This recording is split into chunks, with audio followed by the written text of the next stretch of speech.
ദൈവ തിരുനാമത്തിന് മഹത്വമുണ്ടാകട്ടെ. ഏവർക്കും ഹെർമിറ്റ്സ് ടോക്സിന്റെ 731 ഭാഗത്തിലേക്ക് സ്വാഗതം.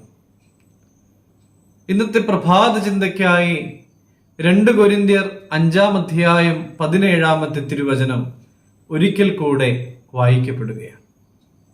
ഒരുത്തൻ ക്രിസ്തുവിലായാൽ അവൻ പുതിയ സൃഷ്ടിയാകുന്നു.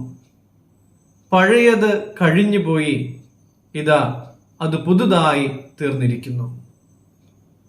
ഒരിക്കൽ ഒരു സഹോദരന്റെ കമ്പ്യൂട്ടർ കേടാകുകയും അയാളത് സ്വയമായി നന്നാക്കുവാനായിട്ട് പരിശ്രമിക്കുകയും ചെയ്തു.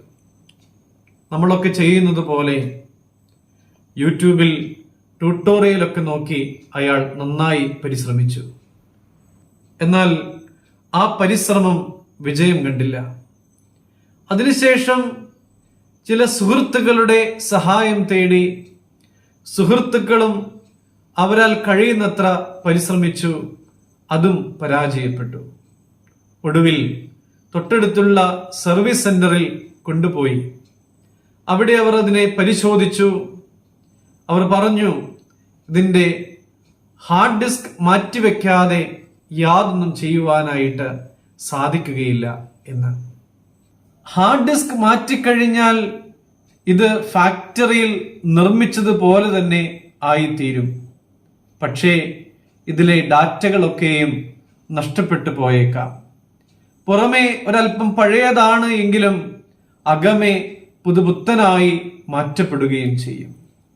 പ്രിയമുള്ളവരെ, നാം സ്വന്തം വഴികളിലൂടെ സഞ്ചരിച്ച് ദൈവത്തെ വിട്ടുമാറി പാപം ചെയ്ത് ജീവിക്കുന്നവരായാലും നമ്മുടെ പാപങ്ങളെ ഉപേക്ഷിക്കുവാനായിട്ട് തയ്യാറായാൽ നമ്മുടെ പാപങ്ങളെയും കുറ്റങ്ങളെയും കുറവുകളെയും എല്ലാം മായിച്ച് നമുക്ക് ഒരു പുതിയൊരു ഹൃദയവും മനസ്സും നൽകുവാനായി ദൈവം തയ്യാറായി നിൽക്കുകയാണ്.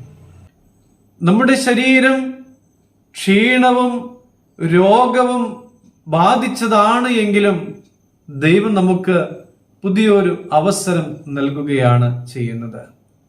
വചനം പറയുന്നു, ഞാൻ നിങ്ങൾക്ക് പുതിയൊരു ഹൃദയം തരും, പുതിയൊരു ആത്മാവിനെ നിങ്ങളുടെ ഉള്ളിലാക്കും. കല്ലായുള്ള ഹൃദയം ഞാൻ നിങ്ങളുടെ ജഡത്തിൽ നിന്ന് നീക്കി മാംസമായുള്ള ഒരു ഹൃദയം നിങ്ങൾക്ക് തരും. പ്രിയമുള്ളവരെ, നമ്മുടെ ജീവിതത്തിൽ പുതുക്കം ആവശ്യമായ മേഖലകളിലെല്ലാം പുതുക്കത്തിന്റെ അനുഭവം ഉണ്ടാകുവാനായിട്ട് നമുക്ക് പ്രാർത്ഥിക്കാം. അങ്ങനെ പുതുക്കത്തിന്റെ അനുഭവത്തിൽ ജീവിക്കുന്നവരായി ഈ ജനന പെരുന്നാളിലേക്ക് അടുത്തു ചെല്ലുവാൻ എനിക്കും നിങ്ങൾക്കുമൊക്കെ സാധിക്കട്ടെ എന്ന് പ്രാർത്ഥിക്കുന്നു.